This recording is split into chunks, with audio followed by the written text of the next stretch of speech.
사무엘상 17장 45절입니다.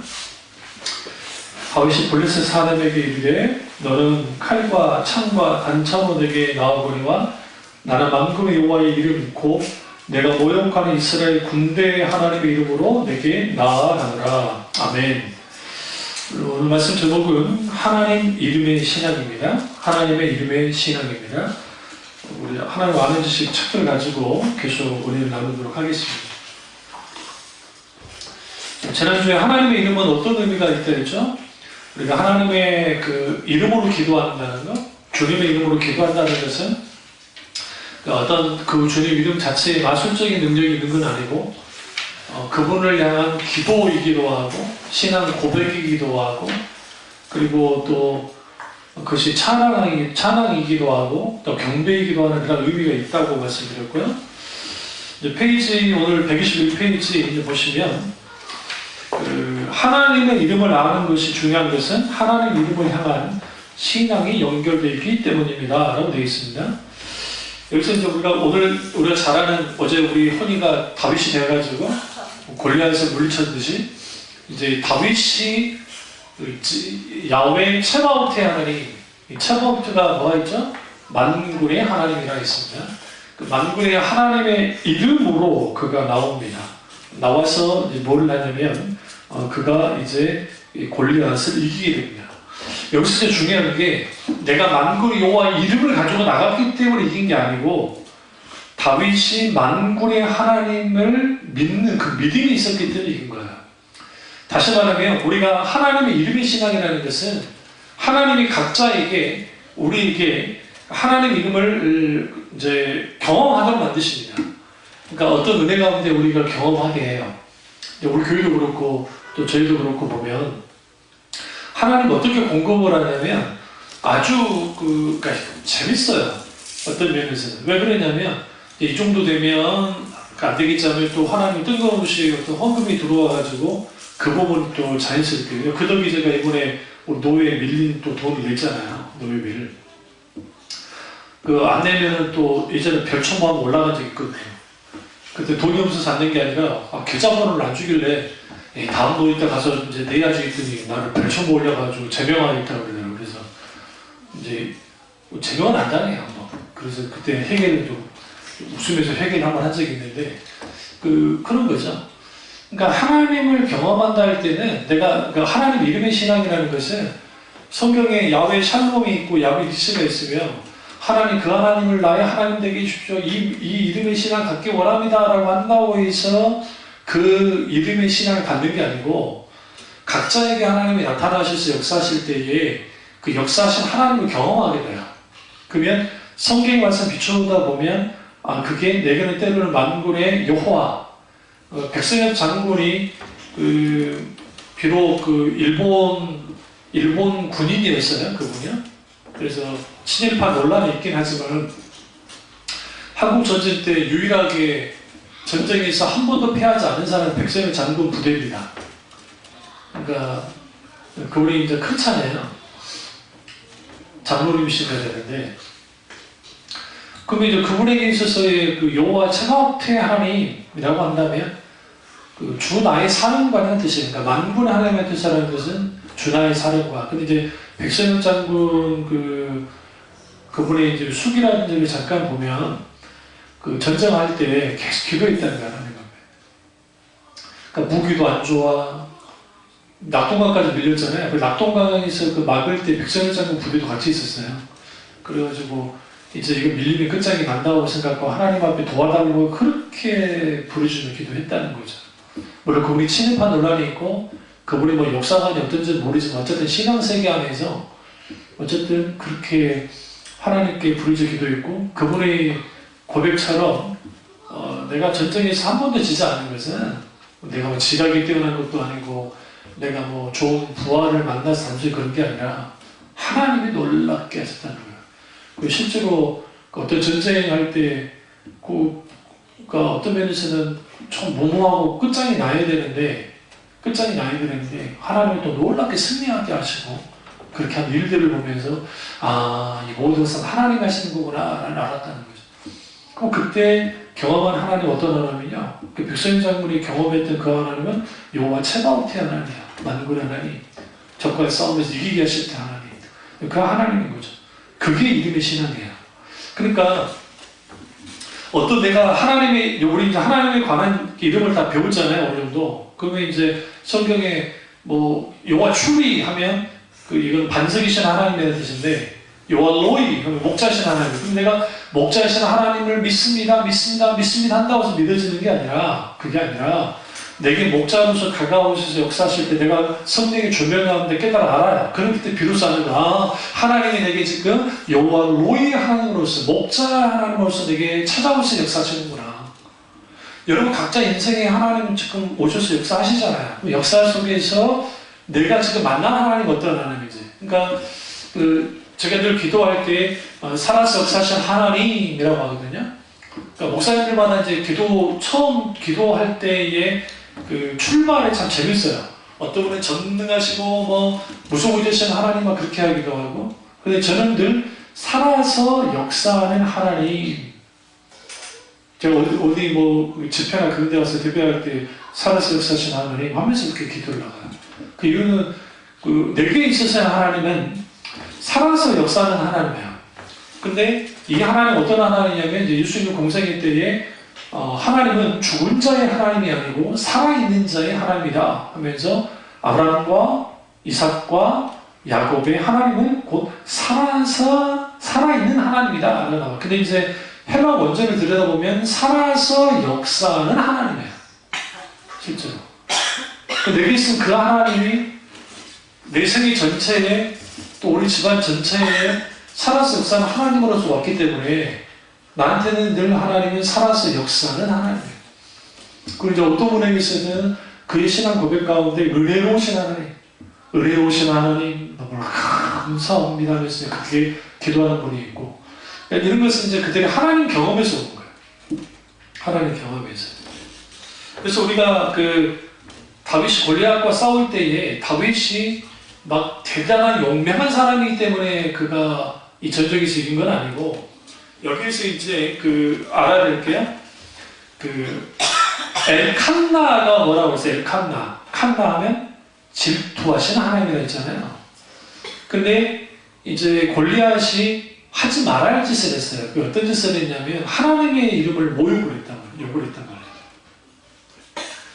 근데 이거는 사실 고대 시대에는 당연한 거예요. 왜냐하면 자기들끼리 싸우는 게 싸움이 아니라,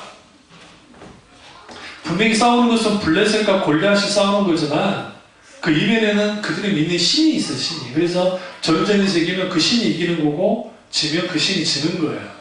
그러니까 당연히 여호와라고 하는 그 신을 모욕한 겁니다. 그러니까 그런데 문제는 사울과 사울의 군인들은 이렇게 욕을 하는데도 쪽소리도 못하고 가만히 있는 거예요. 즉소리도 못하고 벌벌 떨면서 그 앞에서 나서지도 못하고. 여러분 말싸움하면 되잖아요. 그럴 용기조차도 없는 거예요. 그런 용기조차도. 근데 다윗이 무슨 전쟁 때 전쟁하라고 한 것도 아니고 형들 먹을 까고 입으로 옷을 아버지가 보내가지고 왔다가 그 소리를 듣고 거기서 뭐가 일어났냐면 거룩한 분노가 일어난 거예요. 이게 굉장히 중요한 거예요. 거룩한 분노.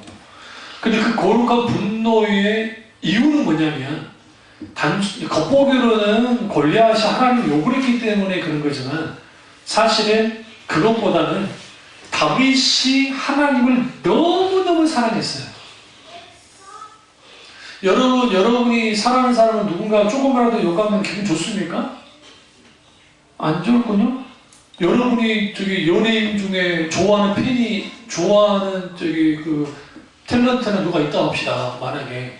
그래도 나는 그 사람 좀 좋아. 근데 좀 아는 사람이 그 사람 욕하면은 관계가 있으니까 뭐라 하지 않을지 몰라도 별로 듣기는 좋아하지 않을걸요? 그러니까 다윗의 거룩한 분노는 하나님을 너무너무 사랑해서 그래요. 사랑의 깊이만큼 분노도 큽니다. 거룩한 분노도. 그러니까 사울이 왜 분노하지 않았느냐? 그것은 하나님에 대한 사랑이 식어졌다고 알 수 있어요. 이미. 그러니까 성경에 보시면 엘리야가 목숨을 걸고 갈멜산에서 영적 대기를 하잖아요. 엘리야에게 있어서의 하나님 어떤 분이냐? 삼천하지의 그런 하나님이 안 계세요. 그러니까 견딜 수 없는 거예요. 그걸 너무나 뜨겁게 사랑하기 때문에. 그걸 인격적으로 신뢰하고 사랑하기 때문에. 그래서 하나님 이름의 신앙에서 가장 큰 핵심은 그 이름 자체가 마술적 능력이 있는 게 아니라, 그게 아니라 내가 살아서 역사하신 하나님을 경험하게 될 때에 그 하나님 이름에 대한 신앙들이 생겨요. 그게 대표적인 아브라함이 여호와 이레의 하나님을 만나고, 여호수아가 여호와 니시의 하나님을 만나게 되고, 기타 등등 하나님의 사람들이 그렇게 만나는 거예요. 그러면서 거기에서 그 한 사람의 일평생을 끌고 나갈 수 있을 만큼의 강력한 하나님 경험이 하나님 이름 신앙과 연결이 되어 있습니다. 여러분, 그걸 우리 좀 이해하셔야 돼요. 그러면 여기서 이제 우리는 그 22페이지 보시면 사무엘상 17장 45절에 나오잖아요. 다윗은 생사에 오가는 전쟁터에 칼이나 창이 아닌 만군의 여호와, 즉 여호와 체바오트의 이름으로 나가 맞서 싸웠고 결국 다윗이 하나님의 도우심으로 골리앗을 죽였습니다. 바로 이것이 하나님의 이름을 향한 신앙입니다. 그러면 그 유럽에 이제 여러분이 가실 일이 있으면, 특별히 피렌체 같은데, 그 이탈리아 피렌체를 가보시면 그 광장이 하나 있어요. 그 광장 이름이 갑자기 생각 안 나는데, 그 광장 앞에 다비드상이 있습니다. 다비드상. 엄청 큰 거, 빨아먹고 있는 다비드상. 그래가지고 물맷돌을 이렇게 딱 하고 있어요. 근데 시선을 이렇게 돌리고 있어요. 근데 대부분 이제 그 그림이라든지, 그리고 대부분 막 저기 조각품이 다윗과 골리앗과 관련될 때는 다 다윗이 목을 골리앗의 목을 자르면서 그림을 그려요, 다. 대부분이. 근데 미켈란젤로가 다비드상을 그가 이제 그 조각을 할 때, 그때 당시 아마 다비드상을 조각할 때 그의 나이가 21살인가 22살인가 밖에 안 됐어요. 근데 그 사람이 그걸 이제 만든 거야. 그 조각을 한 거죠. 근데 어떻게 하느냐? 물맷돌을 돌리고 고개를 탁 돌리고. 그 당시 사람들이 충격이 있어요. 왜 충격이 있냐면, 다비드상 하면 다 저기 그 골리앗 대가리 들고 있는 거 잘라가지고 그건데, 그게 그 거기는 어디를 두르고 이제 보고 있는 것이냐? 피렌체 가보시면 거기에 그 아르돈 강이 있습니다. 아르돈 강이라는 게 흐릅니다. 피렌체 안 가봤어요? 하도 오래돼가지고 안 갔을 거예요. 별로 재미없었겠지. 나 같은 사람 그런 데를 좋아하지. 저기 그래요. 근데 거기는 좀 이제 역사적 배경이 있으면 정말 재밌습니다. 근데 이제 그 아르도강이 있는데 그쪽으로 그 당시 미켈란젤로가 그 조각할 때가 뭐냐면, 이제 그 프랑스가 나폴리 사람들 앞서가지고 전쟁을 할 때 공격해 올 때요. 그래서 강을 통해서 들어온 거를 다윗이 거기를 이제 보는 것처럼 하면서 그렇게 조각을 해놨습니다. 제가 그 말씀 드리려는 건 아니고, 여기서 이제 그 다윗의 표정이에요. 그 다윗의 표정과 이 모든 것들이 딱 보면 그게 조각품이긴 한데, 그가 완전히 그 뭐라고 그래요? 하나님의 믿음으로 완전 무장된 전사로 딱 나와요. 전사처럼. 두려움이 하나도 없이. 다 주시해보면서. 이게 지금 그 골리앗과 다윗이 싸울 때 하나님의 이름의 신앙을 가졌고, 그가 두려워하지 않았습니다. 절대로. 속으로 두려워할 수 있었겠죠. 그러나 하나님이 함께 하실 때 두려워하지 않았어요. 그리고 그가 이제 승리하고 이겼습니다. 그래서 우리가 그 하나님 이름에 대한 거룩한 분노가 있어야 돼요. 근데 이게 오늘날 사람들이 사라진다면 없단 말이에요. 그러니까 그 교회가 타락하면 타락할수록 누가 욕을 먹어요? 하나님이에요. 그 지금 페미니스트 운동하는 여자아이들이, 그 친구들이 이제 같은 여자분들도 그거 찬성하지 않는 분들 꽤 많아요. 또 그 안에서도 뭐 그러지 않는 분들도 있겠지만, 예수님까지 모독하잖아요. 그러니까 예수님까지는 모독을 해요. 그 친구들이. 그러니까 왜 그렇게 나오냐면, 그들이 가지고 있는 사고방식은 남녀평등 누가 뭐라 하겠어요? 그건 맞는 말이죠.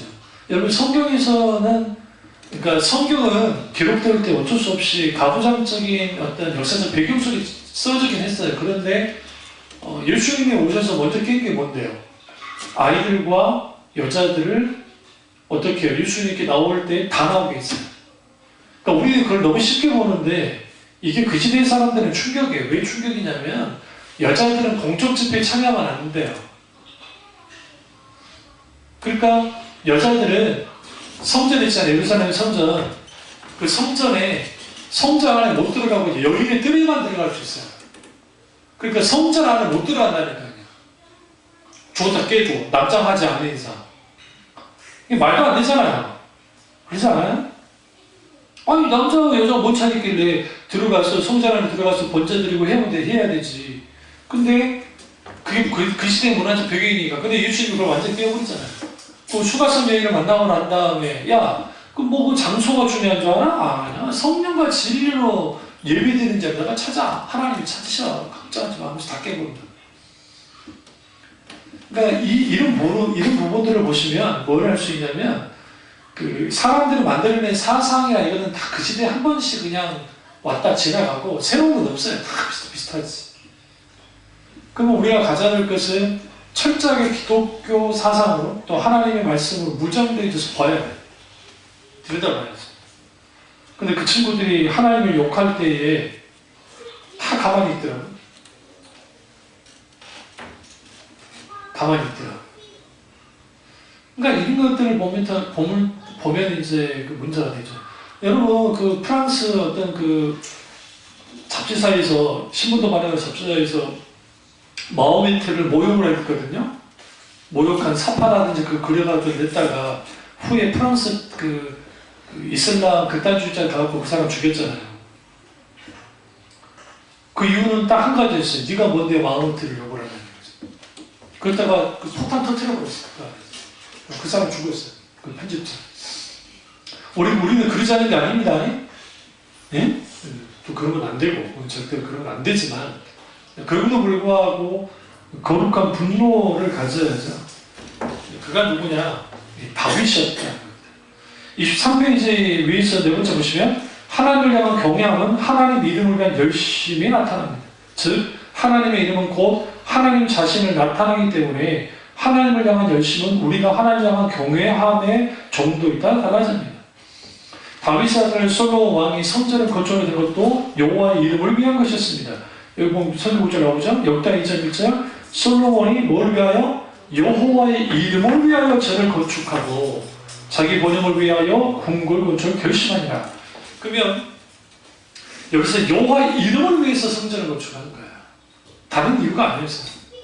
그러나 이제 이걸 좀 더 그 시대의 배경으로 보면 이제 뭘 알 수 있냐면 예루살렘에 하나님의 성전이 세워지는 것은 아주 중요해요. 왜 그러냐면 예루살렘에 해발 600m 있어요.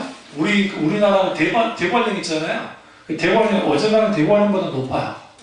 대관령이 있는 그 지대보다는 해수면에서 600m 높으니까 얼마나 높은 거예요. 생각해보세요. 근데 그 예루살렘 현재 그 지역이 사통팔단에 다 보여요. 사방으로.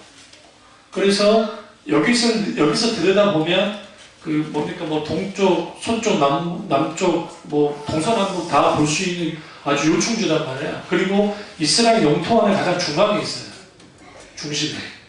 그러니까 지금 그 나라를 다스리기가 아주 좋잖아요. 거기가 수도가 되고 하면. 그러니까 이제 다윗이 거기를 점령해서 그걸 다윗 성을 지었고, 그냥 하나님의 성전, 하나님의 법궤는 밖으로 돌아다니잖아요. 그걸 볼 수가 없으니까 자기가 이제 하나님을 위해서 성전 건축하겠다 하다가 하나님이 못하게 하니까 그 아들 솔로몬 때 건축을 한 거죠. 그때 건축을 했을 때 건축의 이유가 아버지 때문이 아니었다는 그 말씀을 드리는 거예요. 아버지 다윗 때문에 성전을 건축한 것이 아니라 하나님의 이름을 위해서 했다. 여기서 하나님의 이름을 위해서 했다는 것은 하나님 그분을 위해서 했다는 거예요. 이게 아주 중요합니다. 그리고 역대하 6장 10절 보면 이제 여호와께서 말씀하신 대로 이루시도다. 내가 여호와의 허하신 대로 내 붙인 다윗을 대신하여 일어나서 이스라엘 위에 앉고 이스라엘 하나님 여호와의 이름을 위하여 전을 건축하고 여호와의 이름을 위하여 하나님의 이름을 향한 열심히 성전을 건축하게 했다는 겁니다. 제 밑에 보시면 시편 113편 1절과 3절 할렐루야 여호와의 종들아 찬양하라. 뭘? 여호와의 이름을 찬양하라. 이제부터 영원까지 여호와 이름을 찬송할지로다. 해 떠는 데부터 해진 데까지 여호와 이름이 찬양을 받으시리로다. 하나님의 이름을 향한 찬양은 뒤로 넘어가세요. 하나님 자신을 향한 찬송을 의미합니다. 근데 이렇게 우리가 하나님 이름을 사랑하려면, 하나님의 이름에 대한 열정이 있으려면 하나님을 알고 사랑할 때 가능해요. 이게 아주 중요해요. 그리고 시편 124편 7절과 8절 보세요. 우리 혼이 새가 사냥꾼의 올무에서 벗어난 같이 되었나니 올무가 끊어짐으로 우리가 벗어났도다. 우리의 도움은 천지 되신 여호와의 뭐에 있도다? 이름에 있도다. 그러면 여기서 이름에 있도다 라는 표현이 단순히 하나님의 이름 그 자체가 마술적인 능력이 있어서 사냥꾼의 올무에서 우리를 벗어나게 주는 게 아니라 하나님이 살아서 역사하시는 하나님이 있다는 거예요. 하나님만이. 그러니까 우리를 올무에서 벗어나게 할 수 있다는 거예요. 그럼 여기서 하나 보세요. 적어보세요. 여기서 중요한 게 뭐냐면 천지를 지으신 누구? 여호와의 이름이 있도다. 여기서 천지가 중요해요. 왜 천지가 중요할까요? 이 세상 신들은 다 어디에 다 속해 있어요? 땅과 하늘이 다 있는 거. 달이든 뭐 저기 태양신이든 어떤 신이든 다 하나님이 창조한 세계 안에 있죠. 그렇잖아요. 땅에 있는 거 다 마찬가지잖아요. 뭐 힌두교든 뭐 어떤 종교든. 여러분이 이제 그 에페소 갔을 때 이제 여러분 누가 가이드 해주는 사람이 없으니까 그런 거 하면서 막 돌아다녔겠죠? 근데 거기에서 여러분은 알지 못하는 신에게 물론 아테네에도 그런 게 있지만 에페소라는 그런데 알지 못한 신을 위한 신전도 있어요. 이걸 뭐라고 하냐면 무명의 신이라고 해요. 무명의 신, 이름이 없는 신. 여기 이름이 없다는 것은 신이 분명히 어떤 신이 있긴 있는데 그 신이 누군지는 몰라. 그러니까 누군지 모르는 신을 위해서 신전을 만들어 놓고 그리스 사람들이 섬겼어요. 대단하지 않으세요? 웃기죠? 응? 그러니까 바울이 그러니까 니네가 모르는 그 신이 누구냐? 아테네에서 하나님이다! 하나 그러는 거예요. 그것을 먼저 막 해요. 이게 이제 우리가 그 하나님의 이름, 그 하나님의 이름은 아주 이제 그 이름 자체가 존귀하고 귀하긴 하지만 내가 하나님과의 관계가 어떠하냐에 따라서 이제 그 하나님 이름 신앙이 이제 결정이 됩니다. 그러니까 안소욱이라고 하는 아버지 이름은 이삭에게는 가치가 있을 줄 모르지만 다른 사람에게는 큰 가치가 없습니다. 그 이유는 뭐냐면 제가 무슨 막 권력자도 아니고 그렇다고 뭐 대기업가도 아니잖아요. 그러나 이재용 씨에게 있어서의 그 아버지 이건희 씨의 이름이라는 것은 어마어마합니다. 그렇잖아요. 가치가. 안소국에 있어서 이건희 회장은 나랑 상관없는 사람이라 나한테는 그 이름의 가치가 없어요. 저한테는. 그분이 나한테 유산 줄 것도 아니잖아요. 그분 우리 참여중앙교회 100억 기부할 것도 아니잖아요. 그러니까 나한테는 별로 크게 가치가 없어요. 마찬가지로 하나님의 이름의 자체는 가치가 있어요. 큰 가치를 갖고 있어요. 그리고 그분은 살아서 역사하시는 하나님이에요. 그러나 그 하나님과 직접적인 관계를 갖지 않으면 그 이름은 아무 의미가 없는 거예요. 내게 있어서는. 실제로. 그래서 여러분 뭘 하셔야 되냐면 예레미야 시대에 이제 이스라엘 느부갓네살 왕이 신바벨론 제국의 느부갓네살 왕이 쳐들어와가지고 막 공격을 할 때에 그때 이스라엘 백성들이 뭐 얘기했어요? 이제 전쟁 군인들 막 싸우느라 하겠죠. 그때 여호와 이름을 불러요. 응? 하나님 이름을 부른다고요. 막 기도하면서 살려달라고. 근데 하나님은 전혀 상관하지 않았어요. 그들에게 있어서 하나님의 이름의 역사가 나타나지 않았다는 거죠. 전혀. 왜? 하나님과 관계가 깨져버렸기 때문에. 그래 지금 내 아버지가 만약에 지금 현재 여러분 사우디아라비아 지금 현재 사우디아라비아 그 사우디아라비아 황태자가 지금 우리나라로 말하면 태종 같은 사람이에요. 지금 21세기에 자기 정족들과 왕족들을 쓸어버렸어요. 몇 명은 그 암살도 하고, 자기도 아니라 그러지만, 그래서 그 왕의 계승자들 뭐 의문의 헬리콥터 그냥 폭파로 막 죽게 만들기도 하고, 연금해가지고 그 사람들이 갖고 있는 개인 재산 그 돈을 뺐는데 어느 정도인지 아세요? 기본적으로 몇 조씩을 뺏는 거예요. 몇 조. 들어나 봤어요? 몇 조? 몇 조. 몇 조를 뺏는 거예요. 그래요. 그런데 얼마 전에 이제 해외 토픽에서 보니까 부왕인 그 아버지하고 갈등이 생겼나 봐요. 아버지. 근데 아버지는 좀 뒤로 물러난 사람이었었는데 그 아버지가 이 황태자의 직위 중에 하나를 뭐를 딱 깨부셔버렸어요. 그러니까 이 사람이 확 흔들려버려요. 무슨 말씀드리냐면 이 황태자가 자기의 이 권위를 내세울 수 있다는 것은 아버지의 이름이었거든요. 그러니까 부왕인 아버지의 그 이름을 가지고 권력을 휘둘렀단 말이에요. 그런데 막상 아버지와의 갈등이 있으니까 아버지가 그를 딱 어떻게 해요? 걷어버리니까 이 사람이 갖고 있는 권력이 흔들려요. 이걸 우리가 하나님과의 관계를 딱 보면 하나님을 살아서 역사하는 하나님이 대단한 하나님이에요. 그리고 우리는 그 하나님 이름의 신앙을 가져요. 그러나 내가 하나님과 실질적인 관계를 갖지 않으면, 친밀한 관계, 사랑의 관계 속에 있지 않으면 우리는 뭐 하게 되냐면 그 하나님의 이름은 그냥 허울 좋은 이름으로만 끝나요. 하나님 그분의 이름의 능력이 없어서가 아니라 우리가 그런 상태에 있기 때문에. 그래서 그 이슬람 그 사람들이 알라 할 때가 알라 이름은 신성시하거든요. 이름 자체. 그래서 함부로 막 그 알라 모독하게 막 쳐 죽이고 막 그래요. 거기는 육보주의이기 때문에. 그 정통파 유대인들은 그러지 않겠어요? 메아샤임이나 막 그런 사람들.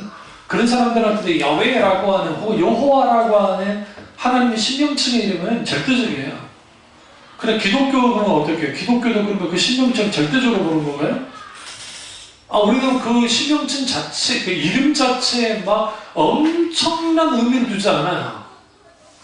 왜 그러냐면 하나님의 이름은 계시되어 있고 그 이름은 소중하고 가장 소중하고 가장 가치 있고 가장 정말 위대한 이름이긴 하지만 그럼에도 불구하고 우리는 분명하게 알아야 될 것은 그 하나님이 살아서 역사하는 하나님으로서 우리에게 있지 않으면 그 하나님의 이름 자체가 우리에게 어떤 능력을 주는 게 아니라는 거예요. 우리에게 어떤 역사를 해주는 게 아니고. 그래서 찬양 가운데 주의 이름을 부르는 자는 성경도 그러지만 그거는 어디를 갈 때 주의 이름은 주님 그분 자체를 부르는 거예요. 그분 자체를. 125페이지 네 번째 줄을 보시면 위에서 네 번째 줄 성경에서 이름은 그 사람의 정체성과 신분을 나타냅니다. 마찬가지로 하나님 이름은 하나님 자신을 나타내는 것입니다. 하나님의 이름 중에 여호와는 여러 가지 의미로 해석할 수 있지만 문자 그대로 해석하면 아예 후아예 나는 나다 라는 거예요. 난데 라는 뜻이에요. 그냥 내가 나야 라는 뜻이에요. 한국말로 좀 풀어보면 우리 한글 성경에 나는 스스로 있는 자라고 번역되어 있지만 다른 관점에 보면 하나님은 하나님이시라는 자기 밝힘에는 모세가 하나님의 이름을 정확하게 알 수 없는 분임을 드러낸다. 그러니까 모든 인간은 하나님의 이름을 완전히 알 수 없어요. 하나님 그분을 완전히 알 수 없기 때문에. 왜? 그분은 무소부자하시고 전지전능하신 거룩하신 하나님이기 때문에 그렇습니다. 그리고 이제 여기 나는 나다 이런 소리 많이 했으니까 그렇고요. 밑에서부터 다섯 번째 줄 보시면 물론 스스로 있는 자라는 다른 영어 번역에는 하나님이 행하시는 것을 보고 하나님의 신 모세 너가 알 것이라는 의미도 포함되어 있습니다. 이게 출애굽기 3장 13절과 14절에 나와 있는데요. 이게 이제 번역이 3개가 가능해요. 3개. 이게 이제 히브리어 자체가 하나의 우리처럼 우리 영어 있으면 영어 하나만 번역 가능하잖아요. 그런데 고대의 언어 자체가 그렇게 발전하지 못하기 때문에, 그러니까 이거 이제 언어학적으로 봤을 때 뒤로 갈수록 발전해요. 영어라는 게. 그래서 언어라는 게. 그래서 우리도 마찬가지죠. 우리 한글 성경에 아래아가 사라졌잖아요. 응? 아래아가 또 뭐 있죠? 이 세모 사라졌죠. 원래 세모어도 있었거든요. 이거 다, 그래서 우리가 만약에 타임슬립을 해가지고, 우리 조선시대 말기로 가면 우리 말이 잘 안 통할걸요? 어머나 주고 잘 못 읽을걸요? 왜냐면 우리 일제시대 때 막 선운사 같은 데 봐도 거기에 우리가 좀 쓰지 않는 막 문장들이 나오잖아요. 좀. 이후에 이제 발전되고. 그러니까 언어는 사람들이 쓰기 좋게 발전해요, 계속. 그런데 히브리어, 헬라어, 라틴어는 죽은 언어잖아요. 지금 현재 이스라엘은 이제 독립학을 한 다음에 현대 히브리어를 발전시켰으니까 이제 그러는 거고. 그러니까 그렇지만 성경에서의 히브리어가 좀 달라요. 무슨 말인지 아시죠? 그리고 그리스 있죠? 그리스가 헬라어를 써요, 지금도. 그러나 우리 성경에 기록된 헬라어는 호인의 헬라어라고 그래가지고 그 시대의 호인의 시대, 그 시대에 쓰였던 헬라어예요. 그러니까 그 헬라어를 가지고 현대 그리스에 가서 그 헬라어로 성경을 해석하는 게 조금 무리가 있어요. 공부를 좀 따로 해야 돼. 물론 이제 우리보다는 쉽겠죠. 같은 헬라어를 쓰니까. 그래서 그릭도 그렇고 라틴어는 아예 죽었어요. 그러니까 라틴어는 아예 쓰질 않아요.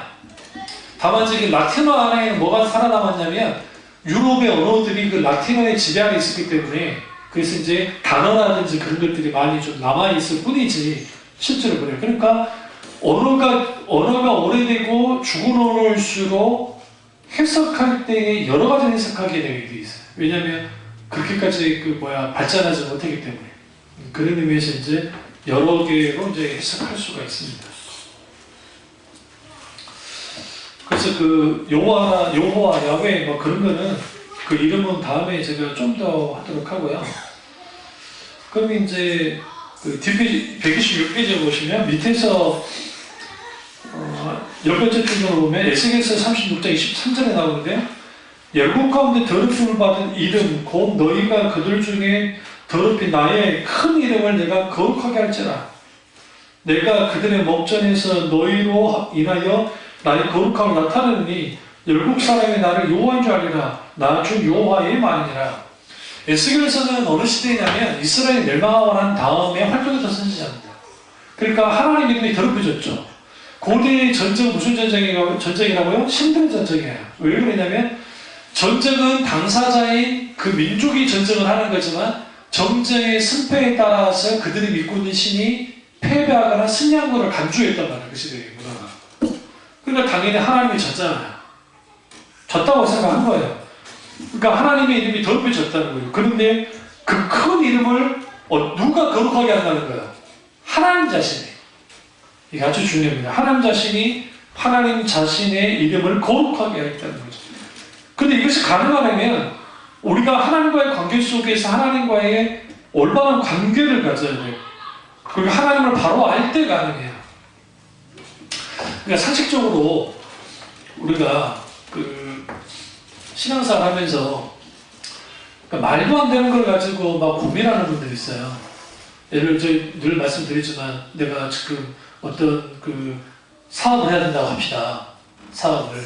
그런데 사업을 해야 되는데 이 사업하면 좋을까 저 사업하면 좋을까 하다가 목사님 묻는 거야. 목사님 내가 사업을 하려고 하는데 어떤 사업하면 좋겠어요? 목사님이 저 중보기도 할게요. 아니요 목사님 이제 내가 지금 3개를 준비해놨는데 이게 좋을까요? 저게 좋을까요? 이게 좋을까요? 하나님께 물어주세요. 그럼 하나님, 이제 목사님 기도해. 아버지 아시지요? 그래서 이제 신명한 목사 같은 경우는 옅다 이걸 합디다. 그럼 저는 어떻게 할까요? 하나님 알아맞혀 주세요. 딩동댕. 이거 해야 몰라요. 그럼 본인이 해야죠. 하나님께서 특별하게 아무개 집사 이런 일을 한다라고 말씀하신 경우가 있을 수도 있다고 생각합니다. 그러나 그게 일상적이겠어요? 그렇지 않지. 그리고 때로는 우리가 이제 하나님 뭐는 이제 예를 들어 복권이라든지 뭐 로또라든지 그런 걸 통해서 하나님 내게 번호만 가르쳐 주시면 내가 진짜 거짓말 않고 헌금 교회 다 할게요. 그 1등 당첨해도 땀만 먹지 않고 세금 다 떼고 교회에 바치겠습니다. 아시지요? 번호 주세요. 내 6개만 아시지요. 6개 주세요. 6개 주세요 주님. 감동에 찍었는데 4개가 맞았네? 4개가 얼마일까요? 모르죠? 10,000원 주던가? 10,000원인가 아마 줄걸요? 10,000원인가? 하나 더 맞으면 2등이 이제 그거는 한 1,000,000원 단위로 올라가고 상황에 따라 다르지만 그러니까 하나님을 너무너무 모르면 하나님을 모르는 사람들은 자기 식으로 하나님을 이해해요. 그 하나님 이름을. 그 대표적인 게 성경에 부인문이 나오는데 이제 대표적인 게 삼손도 그렇습니다. 그러니까 삼손이 이해하는 하나님은 분명히 하나님의 놀랍게 나시린으로서 불렀고 사사를 세웠잖아요. 근데 그가 하나님과의 관계를 보면 더럽게 말 안 들어요. 안 믿는 사람하고도 똑같아요. 그 행동을 보세요. 이건 사사가 아니에요. 그러니까 그 사사들 중에 정말 바닥 중에 바닥이 삼손이에요. 근데 그가 눈 빼지고 다 빼지고 난 회개하고 돌이키잖아요. 그때 비로소 하나님의 이름을 불러요. 생각해보세요. 여호와를 찾았더라. 그러자 하나님이 그에게 능력을 베푸시고 뭐 했느냐? 주의 성령이 그로 하여금 마지막 위대한 일을 감당하게 만들죠. 그러니까 하나님에 대한 이해가 잘못되면 우리는 하나님과 다른 관계 속에서 신앙생활을 나가요.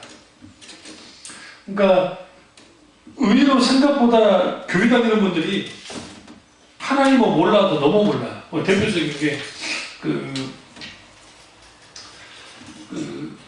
만약에 주일 송수 안 하면 하나님이 벌을 주실까 안 주실까 그런 거.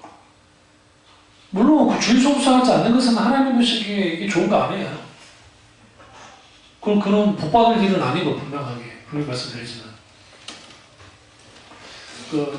지금 한세대학교 대학원에 계시는 교수 아직도 교수님 계시는데 그 차준희 교수님이라고 구약에 있어서 참 귀한 분이에요. 근데 서신서 예레미야 전공하셨는데 아주 정말 그분의 예레미야서 제가 강의를 듣다가 아주 그러니까 이게 대학 강의인데도 불구하고 대학원 강의임에도 불구하고 아주 크게 도전을 받고 막 그랬었거든요. 그분이 어린 시절에 충무로 충정로인가 충무로인가 뭐 거긴가 사셨는데 옛날에 전차가 있었다며요. 뭐 권사님 아시겠지만 전차가 뭐 있었다고 했던 것 같은데 있다고 후에 사라졌다며요. 근데 이제 어릴 때 초등학교 뭐 2학년 3학년 때인가 그때 그래서 놀다가 전차를 피하다가 버스에 그냥 다리가 그냥 아슬아슬 거예요. 그래가지고 이분이 죽을 뻔한 거 하나님이 살려주셨죠. 지금도 저시거든요. 앞에 되면 아들이 그 지경이 됐는데 하던 그 가게 장사가 좀 더 망해버립니다. 어머니 아버지가. 근데 불이 나게 이제 목사님하고 전도사님 신방대원들이 와가지고 이제 전도사 같았거든요. 목사님이 아니고 와서 이제 예배 신방 예배 드리면서 이제 위로한답시고 막 하다가 어떤 나이든 집사람 하나가 하는 말이 저자니 집사님 11조 제대로 했어? 무슨 말인가 어린 그 목사님 듣기를 11조 안 하니까 망하는 거야. 제대로 안 했지? 그게 가슴에 팍 박혀들어요. 목사님. 그분이 목사님이신데 하나님 은혜 받은 목사가 된 거지. 그때 야 어떻게 인간이 잡을 수 있을까? 그럼 그 어머니가 시험 들어가지고 교회를 한동안 안 나갔다 그래요. 이 정상이에요 이게? 정상 아니잖아요. 그러면 한국 교인들이 생각하는 건 뭐냐면 율법주의 안에서 11조 안 하면 망한다 라는 걸 키워놨거든요. 그게 이제 말라기서를 가지고 간 거예요. 물론 11조 하지 않으면 도둑질하는 거다 라고 성경이 말하니까 말라기 통해서 하라는 것을. 그러나 이게 조심해야 될 게 뭐냐면 그거를 만약에 사업 실패와 11조 문제로 결부시켰고 또 소위 신앙 문제로 결부시키면 사업 망한 사람들은 다 신앙이 안 좋고 11조 안 한 거예요. 응? 그것도 그것 때문에 병든 거거든요. 그 사고가 일어난 거죠. 과거 사람 다 그렇게 생각했어요. 그리고 예수님 당시 사람들도 사람들의 병들면 그 사람이 죄 때문에 병들었다 생각했다고. 그러니까 예수님이 그걸 깨버리잖아요. 이 사람이 죄 때문이 아니라, 그리고 부모의 죄 때문이 아니라 하나님이 영광받기 위해서 주님이 그에게 그 병을 허용하셨다. 그 주님이 고쳐버리잖아요. 베데스다 연못에 병든 38년 된 병자는 자기 죄 때문에 병이 든 거고, 주님이 다시는 죄 짓지 말라고 말씀하셨고, 그리고 부모의 죄가 자녀에게까지 연결되느냐, 그런 건 없어요. 자, 분명히 말씀드릴게요. 유전되는 죄는 없다고요. 뭐 강하게 흐르는 저주가 있다고 주장하는 그 정말 치닫지도 않는 그런 사람들의 주장, 뭐 이게 뭐 김기동파나 그런 데는 당연히 받아들이겠죠. 그 웃기는 주장이에요. 왜 웃기는 주장이냐면 예수 그리스도께서 십자가에 죽으시고 사망 권세를 이기고 죽으셨어요. 모든 죄와 저주를 다 담당하고 죽었어요. 그러면 그 예수님의 해결하지 못한 또 다른 저주가 있다는 거예요. 그러면 만약에 그들 논리로 왔다면 논리대로, 그러면 예수님의 십자가의 죽음은 불완전한 거예요. 그러면 구원은 성경은 그렇게 가르치지 않아요. 절대로 그렇게 말하지도 않고. 저도 축사 사역 많이 해봤어요. 귀신 쫓아내는 사역들을, 귀신 들린 사람 쫓아내기도 하고 했지만, 그게 사탄이 가장해가지고 뭐 내가 고모네, 뭐 죽었던 할아버지네, 뭐 누구네 막 목소리 변해가면서 막 그래요. 속으면 안 돼요. 원수가 그걸 가지고 장난질하기 때문에. 그러니까 그런 것들은, 원수는 그걸 통해서 자기 존재를 왜곡을 시켜요. 사탄이, 귀신이. 그게 속으면 안 되죠. 뭐하다 또 이쪽으로 와버렸지? 어쨌든 게임 후유증이요. 날마다 요즘 내가 애들 게임 뭐를 할까 머리를 쓰고 있어. 애들 간식 사는 것도 머리를 쓰는데 이제 게임 이미 이렇게 만들어놨어요. 가만 생각합니다. 멍 때리면 아이디어가 떠오르니까. 그럼 우리가 여기서 이제 여호와 이름은 아주 중요한데, 128페이지 밑에서 그 7번째 줄 보면 또 그 이름으로 죄사함을 얻게 하는 회개가 예루살렘부터 시작하여 모든 족속에게 전파될 것이 기록되어 있어요. 여기서 그의 이름으로, 예수님의 이름으로 죄사함을 얻게 하는 회개. 결국은 예수님의 이름이라는 것은 예수님 그분 자신으로 인한 회개예요. 그러니까 이름은 주인 그분 자신이라 했잖아요. 그러니까 이를 통해서 진정한 복음 전파의 역사가 일어나는 것을 우리가 보게 되어 있습니다. 131페이지 밑에서부터 7번째 줄 보면 성경이 말하는 신앙은 하나님의 이름과 관련되어 하나님의 이름을 존중히 여기고 경외하는 것입니다.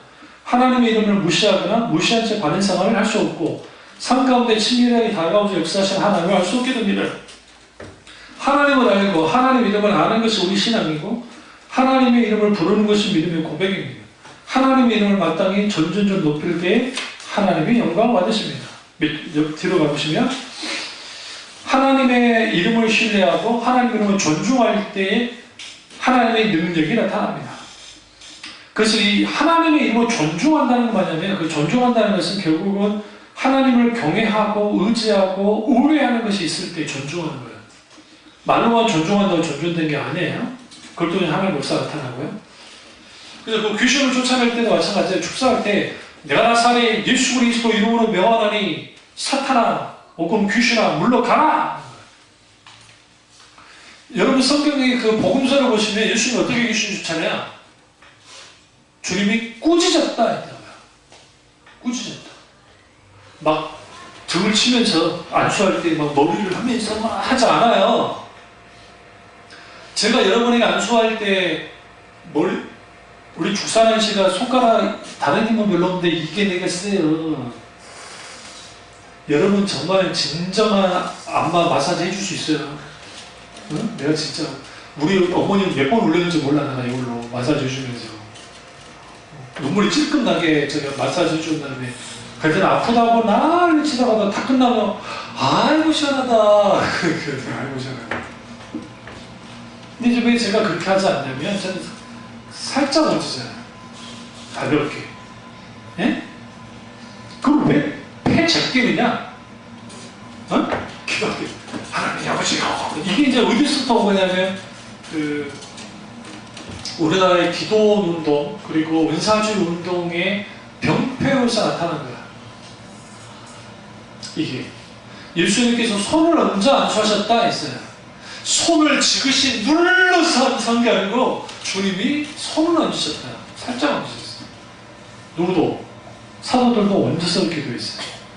그런데 소위 은사주의자들이 안찰기도라는 걸 만들어내가지고 안찰기도를 통해서 등짝을 기도 우리 고모가 그랬어요. 은사주의자였습니까? 등을 막 때려 아프게 하나님 아버지 그래야 된다는 거야. 머리도 때려 막 환장을 일입니다. 이거 기독교에서 온 거예요? 아니에요. 성경에서 온 거예요? 그렇지 않아요. 그런 식의 안수가 어디 있어요? 그럼 왜 그러냐? 열광주의나 은사주의나 그런 데에 속하 있는, 그러니까 소위 말하는 뜨거운 교회라고 하는 데에 있는 사람들의 특징이에요. 오히려 기름을 발라 기도해달라고 했어요. 기도해달라고. 성경에 보시면. 여기서 말하는 기름은 올리브 기름이에요. 올리브 기름을 가지다가 발라 기도해요. 그럼 이게 왜 그러냐면 고대 시대에 올리브 기름을 바른다는 게 그거는 그 올리브 기름의 용도 중에 하나가 그 사람들 그 치료할 때도 썼어요. 그러니까 먹여서 배 아플 때 할 때 그 먹여서 할 수도 있고 그 상처 날 때 상처난 부위를 발라서 이제 그걸로 또 하기도 했단 말이에요. 그래서 기름 발라 하는데 막 지그시 누르고 뒤통수를 치고 막 잡아당기고 꼬집고 심지어는 발로 막 지그시 누르고 해가지고 사람 죽이기도 하는 일들을 벌여요. 그럼 왜 그런 일들을 하느냐? 그렇게 해야 하나님의 역사가 나타난다고 생각하는 거예요. 그리고 소위 그 현실의 권사님이나 우리 시대 현실의 권사님이나 이성수 목사님이나 그런 은사주의자들이 그런 열광적인 어떤 그런 걸 통해서 성령의 그런 걸 통해서 큰 거예요. 그러니까 우리 지금 현재 그 변아무개 목사라고 이단이 이제 원래 연합회 지금 대신 측이지만 대신 측 옛날에 백석 측 그 목사가 이제 이단 돼서 뭐 이단이라 그러는데 그쪽에서는 안수받고 피를 토하는 피를 토해야 하는 거예요. 그럼 하나님의 역사가 나타나는 거예요. 한때 우리나라 뭐 조슈아 목사라고 그 아프리카 흑인 목사인데 그 산에 와가지고 피를 토하면 막 치유가 일어난다고 피 토하는 게 또 거기에서는 또 유행이고 성령이 어떻게 역사할지 몰라요. 다양하게 현상은 그럴 수 있어요. 그런데 문제는 뭐냐면 피를 토해야지만 치유가 일어난다. 그럼 가짜예요. 분명히 말씀드리겠습니다. 어떤 매뉴얼에 의해서 되지 않아요. 그러니까 비나드 운동이라는 게 그 캐나다 에어포트 그러니까 토론토인가 에어포트 교회가 있었는데 공항교회 큰 성경을 빌려가지고 교회를 했었는데 이 사람들이 그 거룩한 웃음이라는 게 있어요. 거룩한 웃음. 이제 우리 한번 웃어봅시다. 우리 거룩한 웃음을 웃읍시다. 하하하 호호호 히히히 하면서 이걸 갖다가 20분 30분 시켜요. 하다 보면 그 사람들이 막 열광에 빠져가지고 막 그럼 그거 춤도 추고 막 그 불바랐다는 사람도 나오고 막 거기에 막 진동이 와가 막 그런 사람이 있단 말이에요.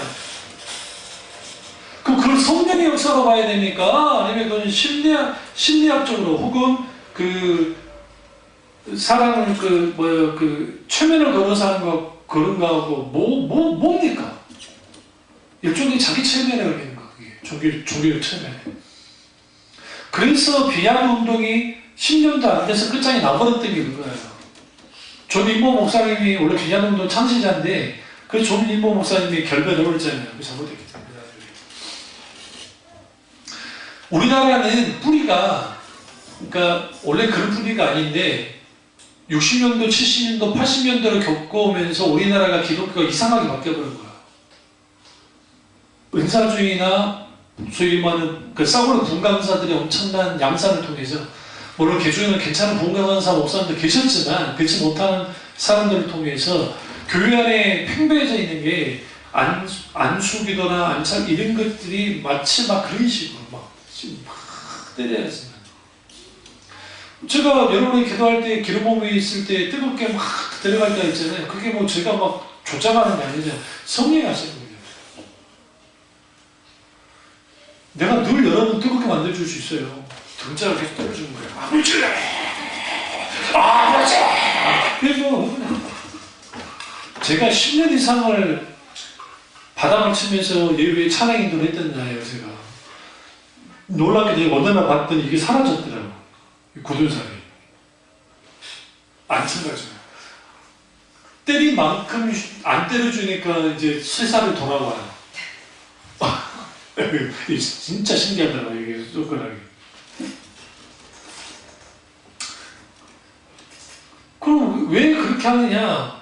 뜨겁게 부르짖고 뭔가 좀 자기 자합적인 어떤 그 금욕주의적인 어떤 그런 것이 있으면 역사가 나타날 거라는 그런 일종의 그런 걸 가져요. 그러니까 그 속에서 인위적인 게 들어가는 거예요. 저는 늘 말씀드리지만 성령의 역사는 어떤 것이든 물이 위에서 밑으로 흐르듯이 어떻게 자연스럽게 역사가 나타나야 되는 거지 그것도 인위적인 게 들어가면 안 됩니다.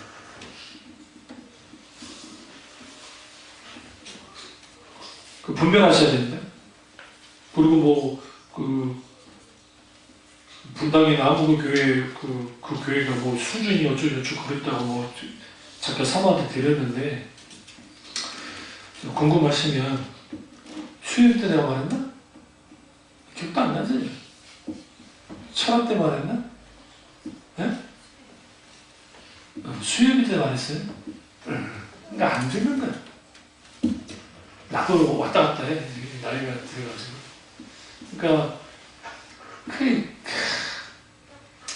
영적 수준이라는 것은 하나님을 아는 깊이만큼입니다. 그러니까 하나님을 아는 깊이만큼. 인격적인 하나님 내가 얼마나 아는가. 그리고 하나님을 사랑하는 만큼의 깊이가 영적 수준이에요. 뭐 기도 많이 한다, 숫자 많다, 뭐 사람이 많이 모인다, 뭐 그건 아무 상관없어요. 만약 그랬으면 그 계시록의 소아시아 7교회 중에 라오디가 교회가 가장 영적 수준이 높았어야 돼요. 숫자도 가장 많고 가장 부자였기 때문에 자기도 스스로 부유하다고 생각했고, 그러나 그들은 뭐였어요? 영적인 일도 안 됐어요. 예수님을 쫓아내버렸어요. 교회에서. 그러니까 예수님이 문 밖에서 두드리는 거 있잖아요. 여러분 이게 말도 안 되는 거예요. 교회 주인이 누구예요?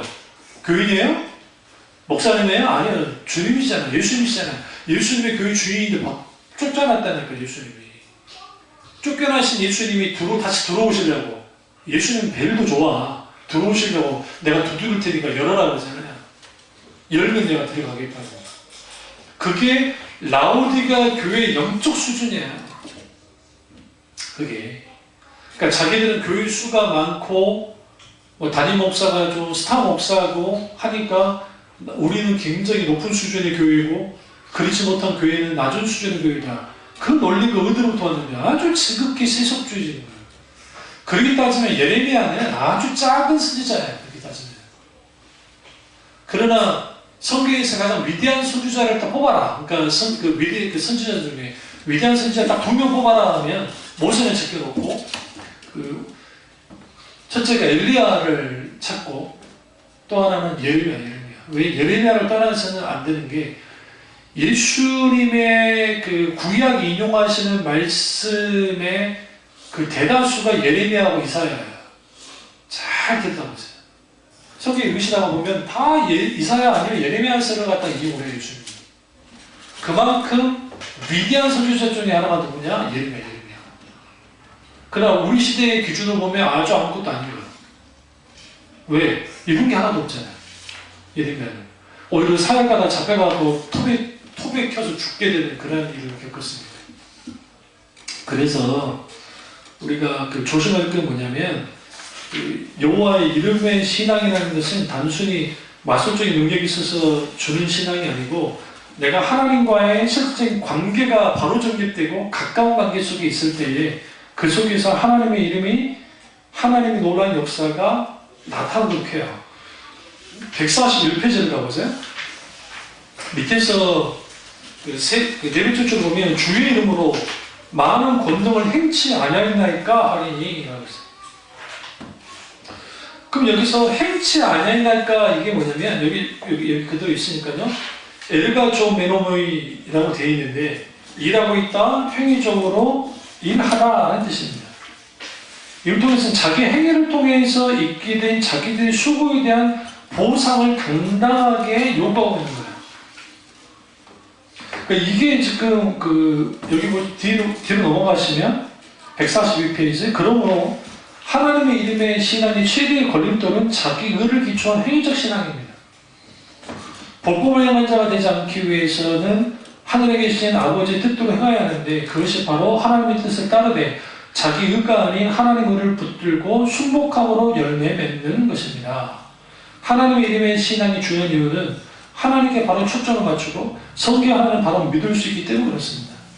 하나님의 이름이 성경에 계시되었기 때문에 하나님의 인격체이시뿐만 아니라 크고 광대하셔서 우리가 절대로 다가갈 수 없지만 친히 찾아오셔서 자신의 이름을 알리심으로 하나님의 자녀들이 하나님을 알도록 하신 사실을 분명히 알 수 있습니다. 그 쭉 보시면 하나님 이름의 신앙에 있어서 중요한 것은 하나님의 이름을 경외하는 것. 하나님 이름을 경외하는 것은 하나님 그분을 경외하는 겁니다. 그리고 밑에서 네 번째 140페이지 하나님을 믿는다는 것은 하나님의 이름만을 신뢰하고 의지하며 집중하는 것을 의미합니다. 하나님의 이름의 신앙이 있을 때 우리가 하나님을 사실적이고 실제적으로 경험하게 되고 하나님의 깊이 알 수 있게 됩니다. 이것이 반복되면 다윗처럼 뗄 수 없는 하나님과의 친밀한 관계를 갖게 됩니다. 또한 하나님 이름을 알기를 더욱 추구하게 됩니다. 하나님의 이름의 신앙은 하나님의 이름에 대한 우리의 열심과 연결되어 있습니다. 그렇기 때문에 하나님의 이름이 얼마나 중요한지를 알게 되고 우리 자신의 이름을 세우려 하지 않을 것입니다. 오직 하나님 이름만이 높여지도록 자기 이름과 명예를 깨뜨려야 합니다. 다윗은 결코 자기 이름을 높인 적이 없습니다. 골리앗을 물리치고 왕이 되었을 때라도 마찬가지입니다. 말입니다. 다윗이 하나님 이름을 높이고 하나님의 이름을 사모하고 추구함으로 인해 하나님의 다윗을 존귀하게 하신 것을 볼 수 있습니다. 하나님은 하나님의 이름이 하나님의 자녀들로 인해 땅에 떨어지는 것으로 인해 가슴 아파하시며 하나님의 이름을 존귀하게 위해 자신의 모든 것을 기꺼이 하나님께 드린 자를 찾고 계십니다. 라고 되어 있습니다.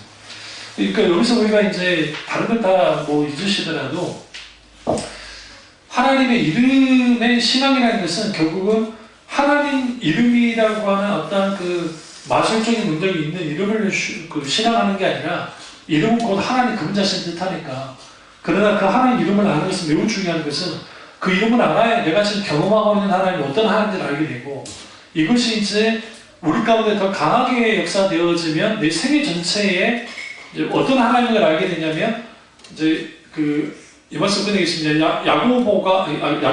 야곱이 마지막 자기 인생을 이제 술회를 해요. 이제 죽기 전 이제 나이가 많이 들어가가지고 그때 그가 이제 하나님을 뭐라고 말하냐면 그 전능하신 하나님께서 내 아버지와 내 할아버지, 그러니까 아브라함을 통해서 있었던 것을 나로 인해서 이루셨고, 그리고 그 다음에 요셉 있잖아요.